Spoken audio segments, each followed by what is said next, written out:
Direto da redação. Agora 18 para o Brasil. Bom trabalho, Marina.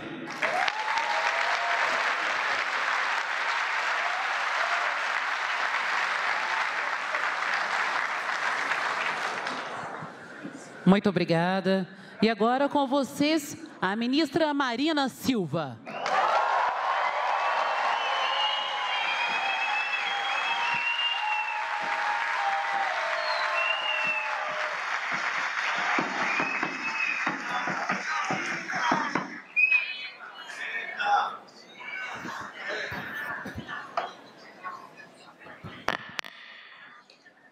Amigos, amigas, parceiros, parceiras, companheiros e companheiras, irmãos e irmãs, é com muita alegria que eu estou aqui nesse dispositivo, juntamente com esses amigos, parceiros de luta e de paz. E eu quero começar agradecendo, em primeiro lugar, a Deus. Em segundo lugar, agradecendo o povo brasileiro que elegeu o presidente Lula, presidente da República Federativa do Brasil pela terceira vez. Talvez em um dos momentos mais difíceis da nossa história, o povo brasileiro teve a sabedoria, a coragem, o discernimento de estancar a barbárie, de não permitir que o Brasil caísse no precipício.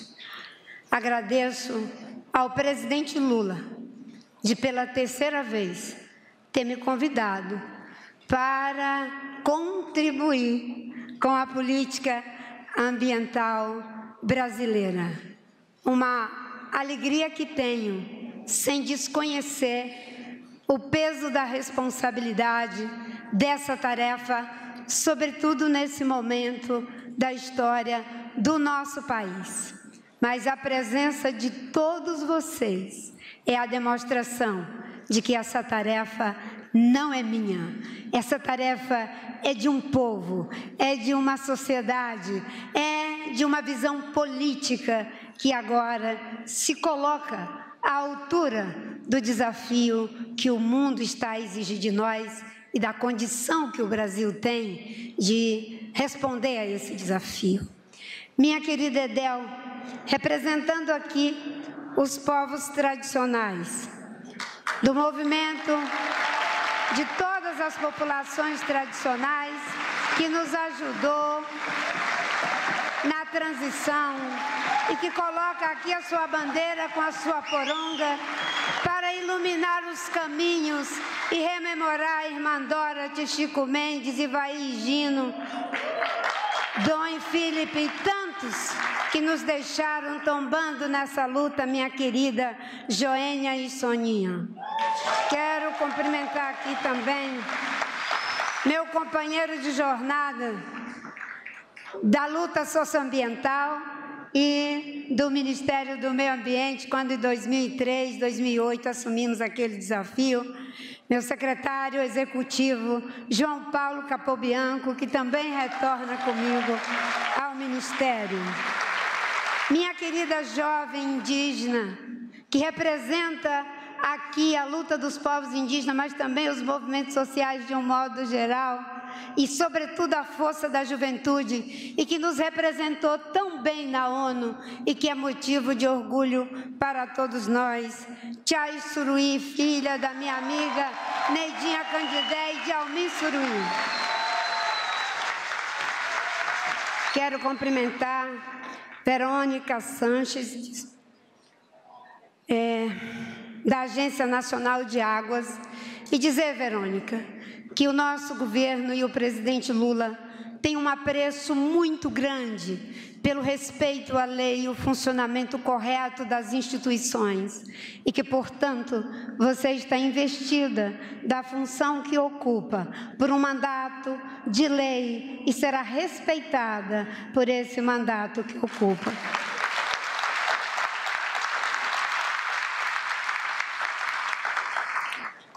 Tânia Maria de Souza, diretora da SEMA, representando aqui os funcionários do Ministério, do IBAMA, da ANA, do Jardim Botânico, do Serviço Florestal Brasileiro, de todo o corpo do Ministério do Meio Ambiente. Mas não só, representando também a todos os servidores públicos federais que fizeram a resistência na Anvisa, que fizeram a resistência dentro dos órgãos públicos, porque quando tudo falha, o que fica são as instituições públicas fortes, as políticas públicas bem desenhadas e servidores públicos competentes e comprometidos. Em sua pessoa, eu homenageo, faço uma homenagem a todos eles, inclusive nossos companheiros da Anvisa, que foram fundamentais nesse processo de pandemia.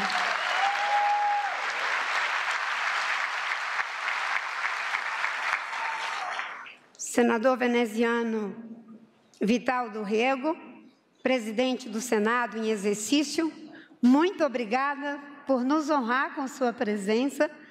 Eu fui senadora durante 16 anos e confesso que me sinto emocionada de ver a casa na qual trabalhei durante 16 anos aqui presente, também no reconhecimento a essa luta que é de todos nós e que o Congresso tem um papel fundamental na aprovação de leis ou na alegação daquelas que não servem ao meio ambiente nem à sociedade brasileira. Minha querida ministra Cida Gonçalves, do Ministério das Mulheres, que foi escolhida para representar todas nós, Simone, que somos ministras, 11 ministras, estamos muito solidárias, com muita sororidade, e você é a nossa força dentro do governo de nos representar. Quero cumprimentar o chefe da Casa Civil, Rui Costa. Muito obrigada, Rui. As suas palavras para todos nós aqui, ambientalistas, servidores, pessoas que são nossos aliados, soam como uma doce melodia do Vital Faria, que dizia uma vez na Amazônia a mais bonita floresta. Papagaios periquitos agora se encontram em festa, ouvindo você dizer que a política ambiental brasileira está no mais alto nível das prioridades do governo.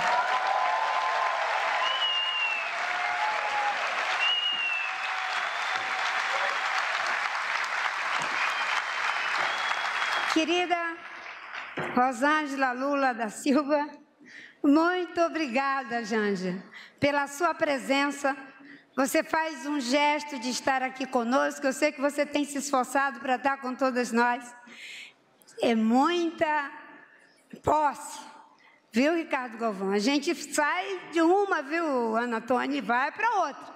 E a gente se esforça para estar junto com todo mundo, dando uma força. E no final diz, não falte na minha, hein? Então, os que ainda não fizeram, nós sabemos que temos que ir, né, Márcio? Quero também cumprimentar o nosso vice-presidente e o nosso ministro da Indústria e Comércio, que aqui fez uma fala rápida, mas ele tinha salto, porque de manhã ele fez uma fala impecável, longa, mas necessária.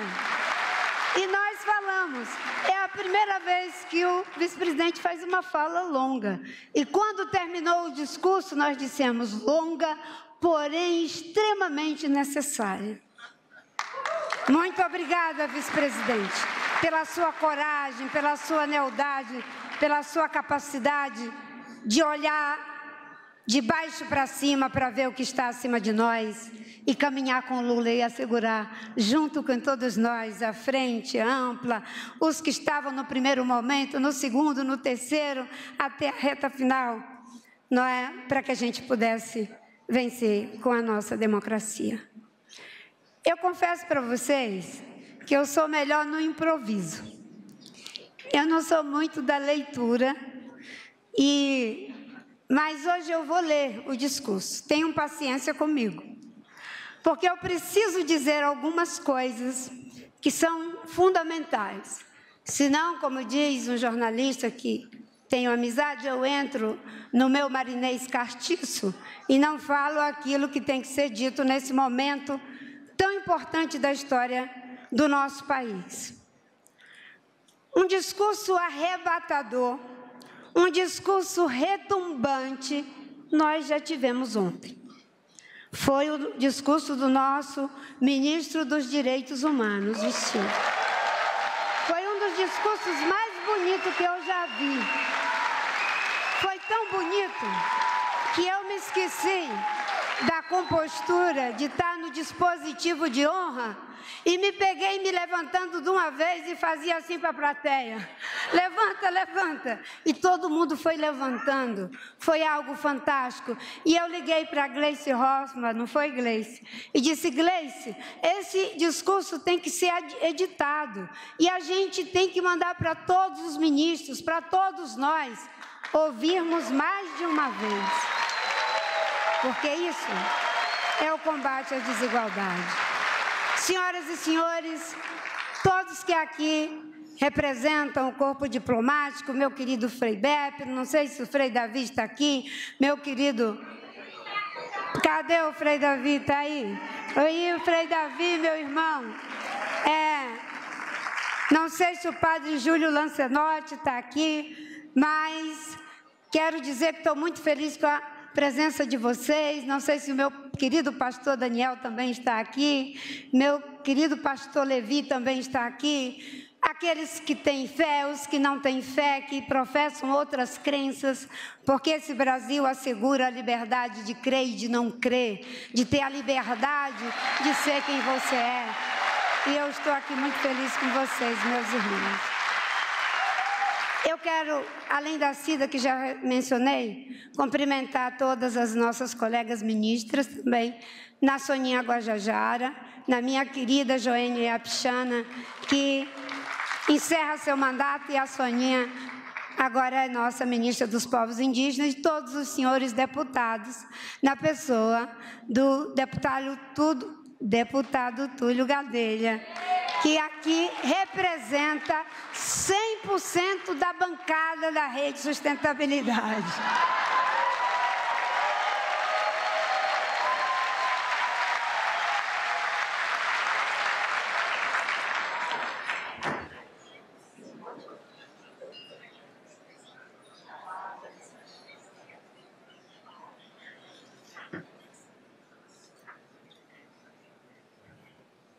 Senhoras e senhores, eu quero, antes de começar o discurso, eu já agradeci a Deus, mas eu quero agradecer de um modo especial a minha família.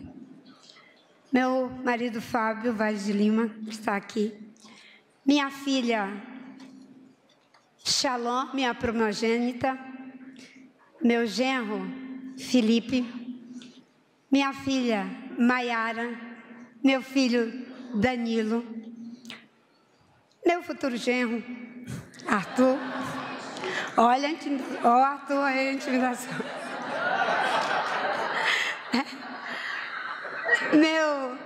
Meu netinho Mateus, que veio na paleta de cores preferida da vovó só para fazer uma homenagem. Muito obrigada. Eu quero agradecer de um modo especial minha filha Moara, que me deu a alegria de fazer a defesa da volta do Fundo Amazônia, lá no Supremo Tribunal. Foi um dia de muita emoção para mim, ver a ministra Rosa Weber dizer que o fundo ia voltar, e mais emocionante, quando o presidente Lula assinou o decreto dizendo, voltou.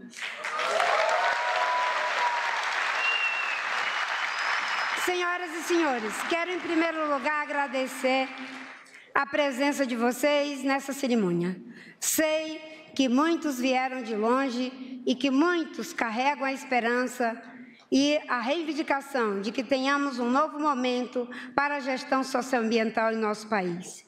Me sinto muito honrada com a presença de vocês e afirmo que estamos em comunhão sobre essas expectativas.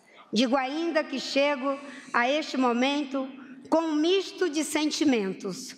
De um lado, sinto a alegria de retornar ao governo, por decorrência da vitória da democracia nas eleições passadas, cuja maioria dos eleitores escolheu o presidente Lula.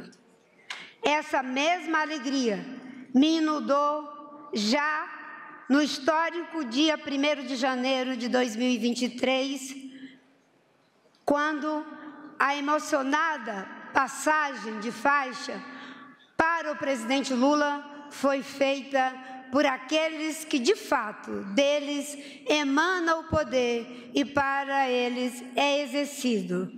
Juntamente com sua esposa Janja, com o nosso vice-presidente Alckmin e Dona Lu Alckmin, vê ali catadores, pessoas que representam a diversidade brasileira, crianças, vê o cacique Raoni subindo aquela rampa com Lula. Foi motivo de emoção incontida. E para homenagear a vida na sua plenitude, a cachorrinha também estava ali subindo a rampa com Janja e Lula. Resistência. A resistência, obrigada.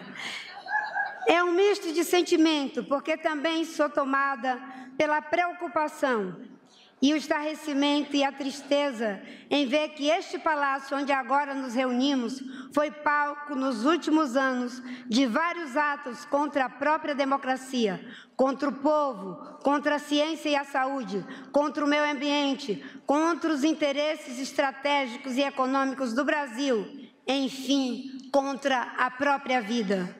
O que vivemos nesses anos que se passaram foi um completo desrespeito pelo patrimônio socioambiental brasileiro. Povos indígenas, quilombolas, sofreram a invasão de suas terras e territórios. Nossas unidades de conservação foram atacadas por pessoas que se sentiam autorizadas pelo mais alto escalão do governo. Boiadas se passaram no lugar onde deveriam passar apenas políticas de proteção ambiental.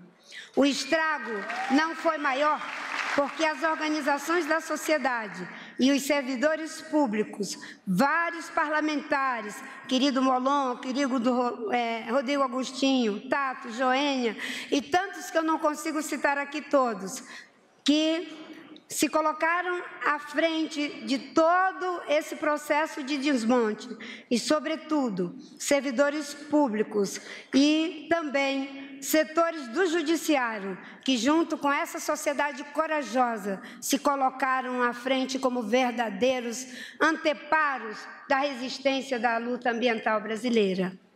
Ao longo desses anos, me integrei ao conjunto de esforços para evitar o estrago maior. Desmatamento descontrolado, terras indígenas e unidades de conservação à mercê do crime ambiental. Lideranças ambientalistas, indígenas e tradicionais sendo assassinadas. A morte cruel do indigenista e servidor público Bruno Pereira, junto do jornalista britânico Dom Philip e do líder indígena Jonildo Oliveira Guajajara, representando centenas de outros, aos quais quero fazer aqui a minha homenagem. Infelizmente, são símbolos tristes desse período recente e que me coloca num período anterior, aonde dos meus 18 aos 28 anos, eu vi 6 pessoas serem assassinadas, daquelas que faziam parte do meu entorno em função dessa luta. O último deles no meu estado de origem, meu querido Chico Mendes. Ao fazer parte do grupo de transição da área de meio ambiente, coordenado pelo ex-governador, meu amigo Jorge Viana, do qual ex-ministros, pessoas expressivas da área ambiental, participaram, tive acesso a informações que me deixaram ainda mais preocupada. De 2019 para cá, não foi apenas a transferência de funções do Ministério do Meio Ambiente para outros órgãos. O que constatamos foi um profundo processo de esvaziamento e enfraquecimento dos órgãos ambientais. O MMA perdeu o Serviço Florestal Brasileiro, a Agência Nacional de Águas também. A área de políticas de promoção do uso sustentável da sociobiodiversidade e do extrativismo, praticado por povos e comunidades tradicionais, também foi deslocada para fora do MMA. O IBAMA e o ICMBio foram totalmente fragilizados e seus servidores foram perseguidos, demitidos, maltratados ou desautorizados em plenas operações de fiscalização. A política de mudança do clima foi completamente esvaziada, a ponto de que o Brasil, que antes era um expoente ator na esfera global, passou a ser visto como um pária ambiental. Diante desse cenário, o Grupo da Transição fez uma série de sugestões e recomendações.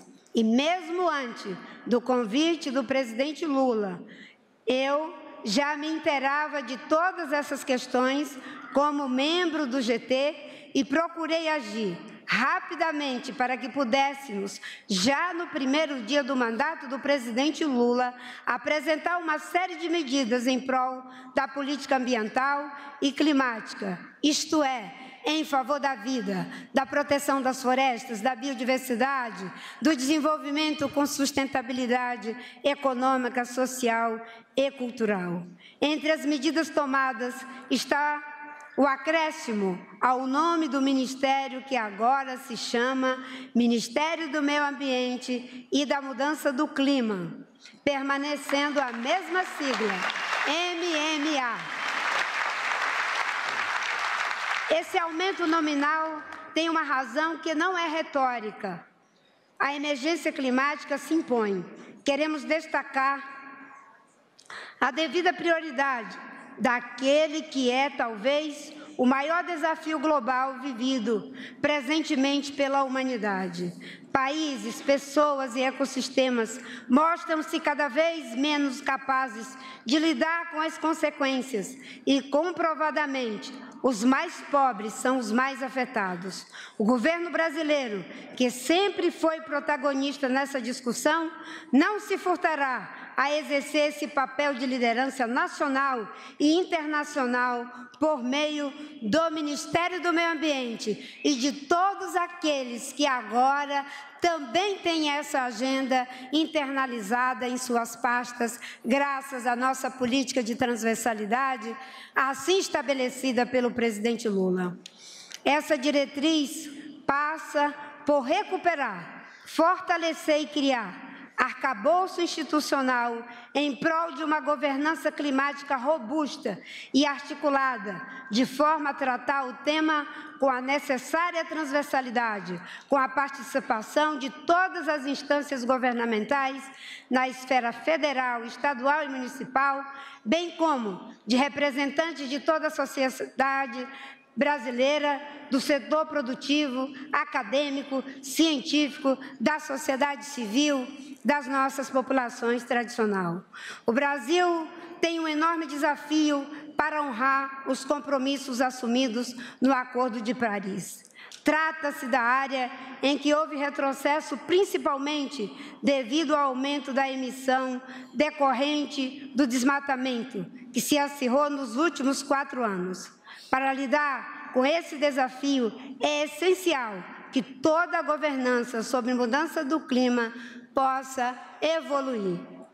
De imediato, foi recriada a Secretaria Nacional de Mudança Climática, que havia sido extinta, que inclui um departamento de política para o oceano e gestão costeira, além disso, até março deste ano, será formalizada a criação da Autoridade Nacional de Segurança Climática no âmbito do Ministério do Meio Ambiente, além da criação de um Conselho sobre Mudança do Clima, a ser comandado pelo próprio Presidente da República e com a participação de todos os ministérios que estão agora nessa esplanada, da sociedade civil, dos estados e municípios. O Conselho será o loco central da concertação e pactuação das políticas brasileiras sobre mudança do clima e vai além da esfera federal. Estamos também propondo o redesenho do Comitê Interministerial sobre Mudança do Clima, instância destinada a concatenar as decisões do Conselho em políticas formuladas pelos diferentes ministérios do governo. A Autoridade Nacional de Segurança Climática, proposta que submetia ao Presidente da República, ainda durante o período eleitoral, terá como finalidade produzir subsídios para a execução e implementação da Política Nacional do Clima, regular e monitorar a implementação das ações relativas às políticas e metas setoriais de mitigação, adaptação, promoção da resiliência às mudanças do clima e supervisionar instrumentos, programas e ações para a implementação da Política Nacional sobre Mudança do Clima e seus planos setoriais. A decisão do governo é que o desenho dessa autarquia seja submetido ao Congresso Nacional até o final do mês de abril. A nova estrutura do MMA, aprovada em decreto presidencial, com todo o acolhimento do presidente Lula e de sua equipe da Casa Civil, também resgata e promove o soerguimento de sua capacidade institucional para que o país possa parar os retrocessos que vivenciamos nos últimos anos. Com grande satisfação, portanto, que vejo o retorno ao MMA da Agência Nacional de Água e Saneamento Básico, ANA, e do Serviço Florestal Brasileiro.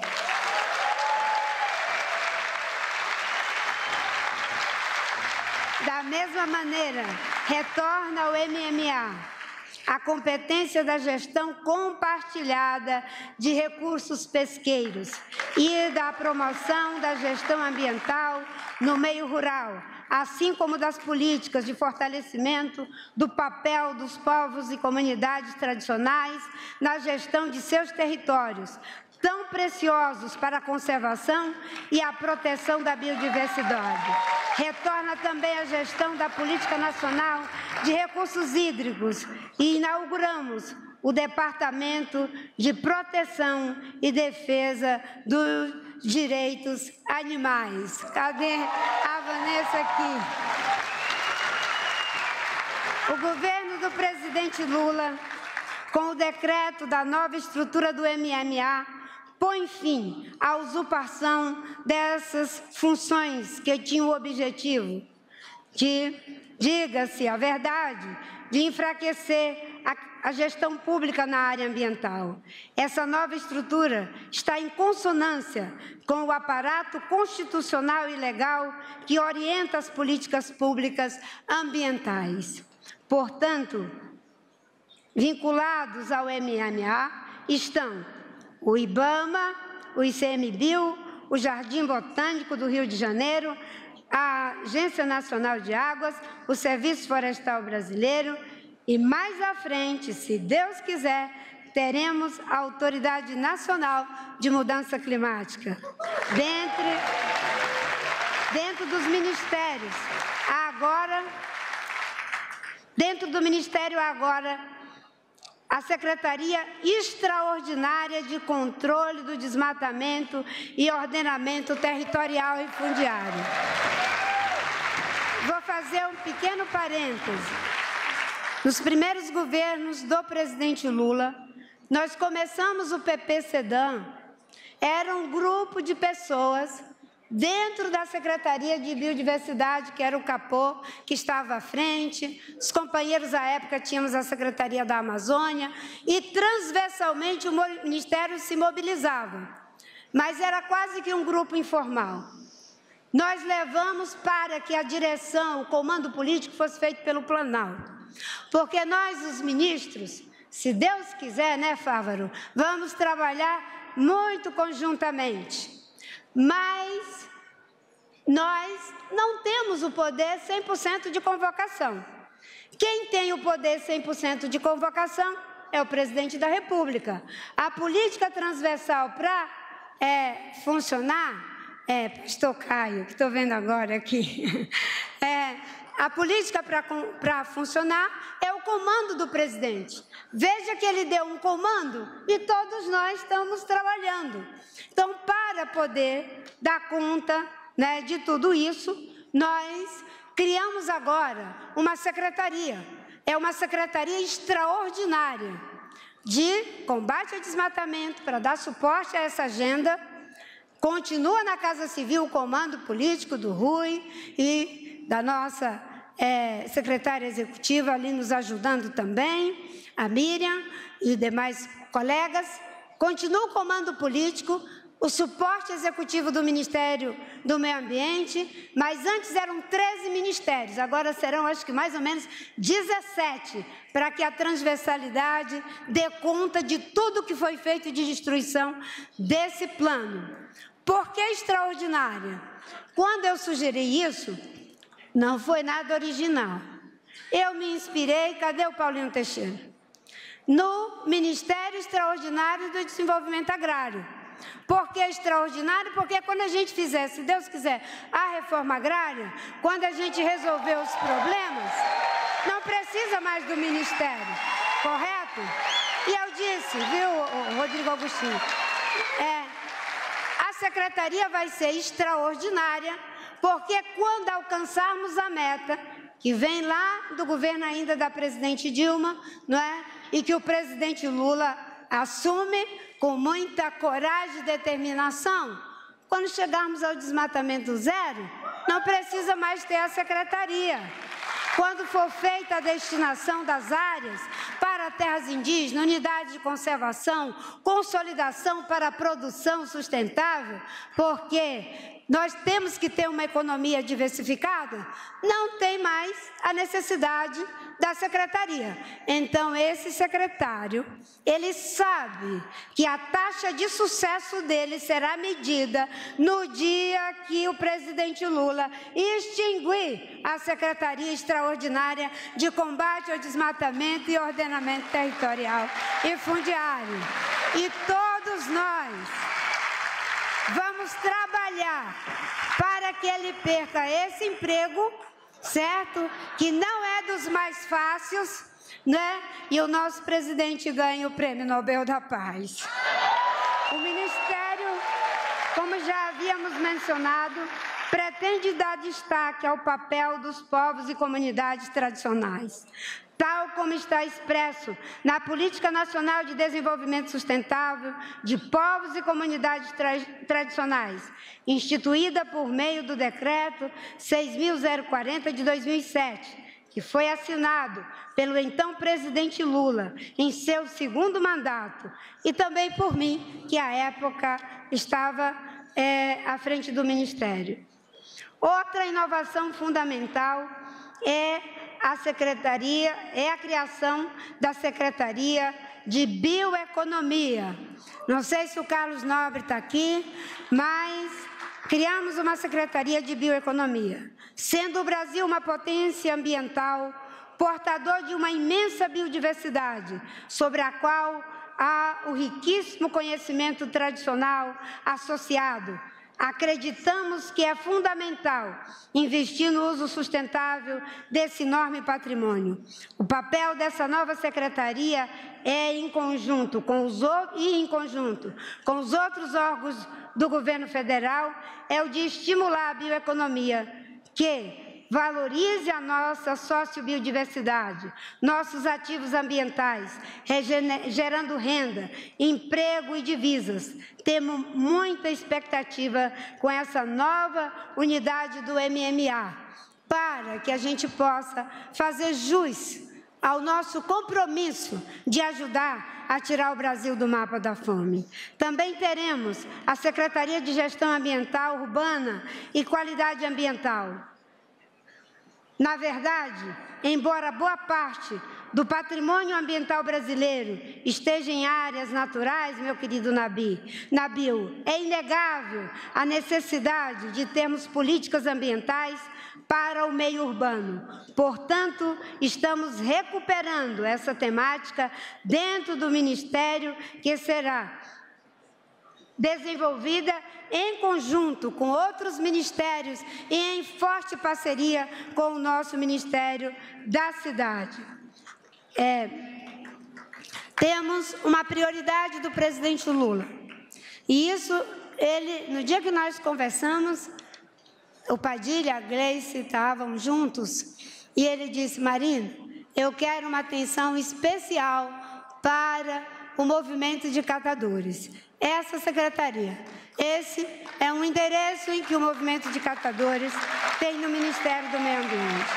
Além dessas inovações, retomadas e fortalecimentos, gostaria de destacar a importância da participação e controle social. De novo, é importante reconhecer o óbvio. A Política Nacional de Meio Ambiente é feita e sustentada graças à participação de toda a sociedade brasileira, dos movimentos ambientalistas, dos empresários, dos trabalhadores, das mulheres, dos jovens, de todos os segmentos da nossa sociedade. É impossível cuidar da maior floresta tropical do planeta, de 22% da biodiversidade, 11% da água doce disponível no mundo, de cuidarmos de toda a nossa sociobiodiversidade sem a participação da sociedade. Então, o controle e a participação social, a transparência, é algo que o presidente Lula, inclusive, disse que quer a volta das conferências, e teremos a Conferência Nacional de Meio Ambiente e a Conferência Infanto-Juvenil. A conferência no governo passado do presidente Lula, Infanto-Juvenil, que surgiu por uma sugestão das minhas duas filhas, que à época eram ainda crianças, agora adultas, né? Ela mobilizou, durante o período do governo, 11 milhões de jovens e adolescentes. Hoje eu encontro muita gente, por onde eu vou, dizendo: eu fazia parte da Conferência Infanto-Juvenil. Trabalhei junto com o nosso hoje querido ministro da Fazenda, Fernando Haddad. Treinamos 86 mil professores para educação ambiental e fizemos também ali o esforço de trabalhar as conferências. Além dessas inovações retomadas e fortalecidas, já falei essa parte. Todas essas coisas vocês sabem que foram perdidas nos últimos tempos. Quero retomar o nosso compromisso e reconhecimento da participação social como elemento estratégico da atuação do Estado brasileiro em sua relação com a sociedade.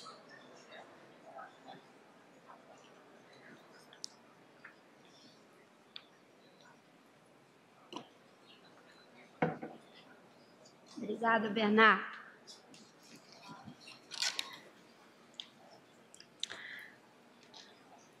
Trata-se não apenas de responder ao compromisso do presidente Lula de retomar as políticas participativas que caracterizam os seus 2 primeiros mandatos, mas também de um compromisso que pessoalmente sempre tive ao longo de minha vida. Segundo a orientação do presidente, estabeleceremos o fortalecimento e fortaleceremos a participação social como guia orientadora das nossas ações, recriando ou redesenhando o Conselho e comissões desmanteladas na última gestão, além de criar instâncias para aglutinar, debater e fazer com que os direitos das pessoas de todos os segmentos possam ser exercidos de acordo com a nossa Constituição, de poder decidir sobre os rumos das políticas públicas. A participação social na pauta ambiental foi destruída no governo anterior. A situação foi tão grave que houve o reconhecimento judicial do STF do estado de coisas inconstitucional na pauta ambiental, com uma série de comandos judiciais para reverter a situação. Por isso, faz-se urgente a retomada imediata de algum dos principais conselhos de participação social. Em consonância com as sugestões emanadas do Grupo de Transição de Meio Ambiente, já foram tomadas as primeiras medidas do governo nessa direção. Decreto presidencial que recompõe a participação social do Conselho Deliberativo do Fundo Nacional de Meio Ambiente, de forma a torná-lo mais participativo e transparente. Despacho presidencial que, em face do esvaziamento do Conselho Nacional de Meio Ambiente, CONAMA, determina a revisão da estrutura e funcionamento do CONAMA, a fim de eliminar os retrocessos e fazer com que ele volte ao seu funcionamento no período de 45 dias, para que a gente possa democraticamente poder redesenhá-lo e colocando a serviço das políticas ambientais brasileiras. Nada mais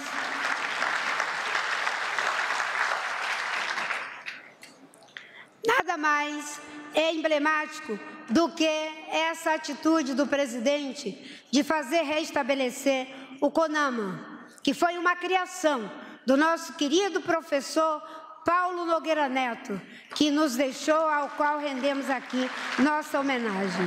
Queria falar também sobre a transversalidade, conceito que eu trouxe para dentro do primeiro mandato do presidente Lula em 2003 e que recentemente foi esboçado teoricamente pela servidora do ICMBio, a analista Roberta, em sua tese de doutorado defendida na Unicamp em 2002.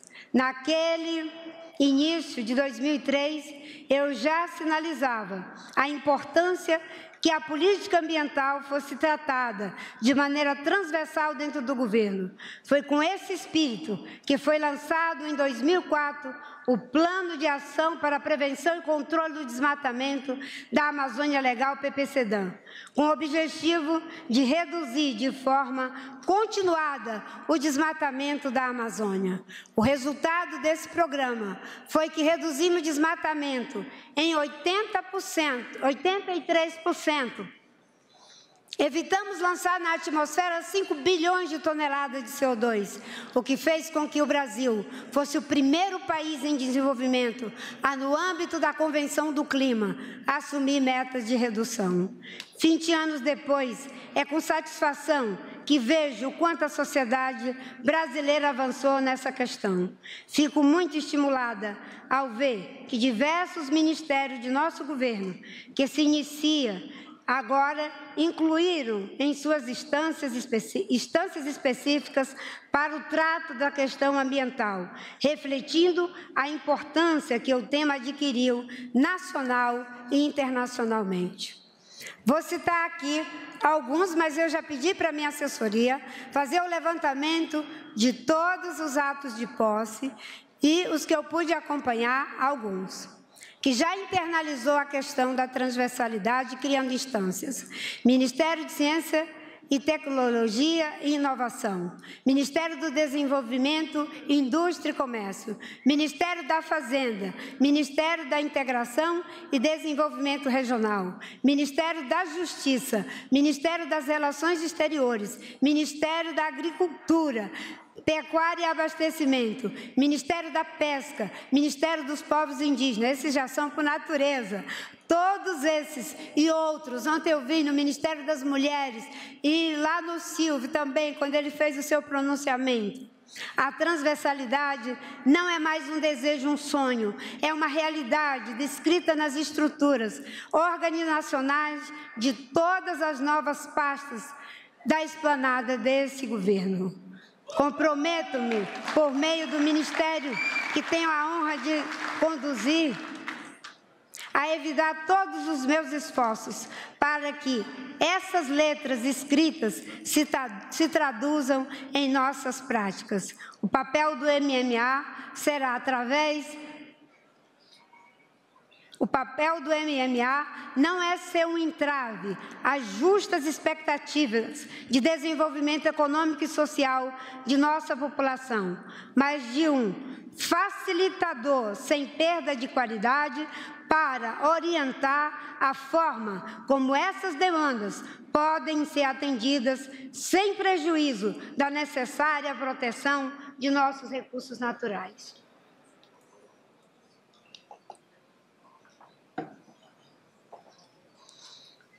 Haverá naturalmente tensões. A transversalidade ainda está no começo. As visões setoriais vão evoluir para uma perspectiva mais integradora, traduzida por novos paradigmas em curso no mundo inteiro. Quando estive agora na COP, pude ver o quanto vários países, Canadá, Reino Unido, Espanha, Estados Unidos, vários países da América Latina, conversando com meus irmãos da Colômbia, de vários países, da África, estão no mesmo caminho que nós. Quero também deixar uma mensagem para os servidores dos órgãos ambientais do governo federal, mas também dos estados e municípios. O Estado brasileiro e a sociedade veem em vocês um papel crucial na política de meio ambiente. Vocês estão, seja nas suas mesas, nos escritórios, seja em campo, na fiscalização, no licenciamento, no uso público das unidades de conservação, na educação ambiental, cumprindo uma atribuição fundamental, não apenas para a geração presente, mas também para as futuras gerações. É com essa compreensão de que pretendo que meu trabalho à frente do Ministério venha valorizar o seu trabalho e o seu papel. Basta de perseguição, basta de assédio institucional e individual. Vocês merecem e serão respeitados. Permita-me falar agora como uma simples cidadã, nascida numa das mais ricas e belas regiões do planeta. Paradoxalmente, assolada pelas desigualdades sociais, violência contra os povos originários e tradicionais, destruição de suas florestas e contaminação de suas terras e rios. Alguém que conhece os rigores da natureza, ainda mais quando ela é agredida e devastada, e sabe que esses rigores abatem, em primeiro lugar, aqueles que são mais vulneráveis. É por isso que conceitos modernos, como o da justiça climática e do racismo ambiental, fará parte também da agenda e dos paradigmas que orientarão as nossas políticas. Os mais vulneráveis serão sempre a população preta, os povos indígenas, as mulheres pobres, chefes de família, as pessoas que vivem em situação de risco. É por isso que o enfrentamento da degradação ambiental tem que ser investido para, em lugar de gerar problema, sermos capazes de criar solução. O Brasil tem uma meta de recuperar 12 milhões de hectares de área degradada. Isso tem um potencial de gerar 260 mil empregos. É com possibilidades como essas que nós vamos, inclusive, ajudar a que o garimpo ilegal possa cessar e ter outras oportunidades dignas, em vez de destruir, contaminar, reflorestar e recuperar áreas que foram degradadas. Talvez seja por esse meu histórico, de alguém que nasceu e se criou no meio da mata, que conhece como ninguém as belezas, os mistérios da floresta na sua diversidade, do cerrado, da caatinga, do Pantanal, dos campos sulinos, não é?